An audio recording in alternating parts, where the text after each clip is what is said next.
When I told my wife that I wanted to become a Muslim, my wife, who had been a devout Christian her whole life, she told me, Shaun, I will never become a Muslim. It hurt me a bit because if I become a Muslim, it might drive a wedge in my marriage. So I didn't want to do anything to jeopardize my marriage. A few weeks later, when I traveled to Edmonton, I shared with some men, including a local imam there in Edmonton, that I didn't know how to approach this with my wife. And the brother told me something that was so profound. He said, Shaun, do not try to convince your wife to do this.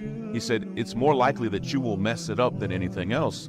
He said, but I do want you to trust that Allah will guide her heart. When I got home from Edmonton, I laid both of those copies of the Quran on my dresser, not because I was like low-key wanting my wife to find them. I just didn't want them to get bent up in my suitcase. And I was so exhausted from traveling that I went to bed. My wife had grabbed one of those copies. She's a professor, a doctor. Through the night, she had already read almost half of the Quran. When I woke up, my wife said to me something that was so shocking. She said, Shaun, I think we should become Muslims.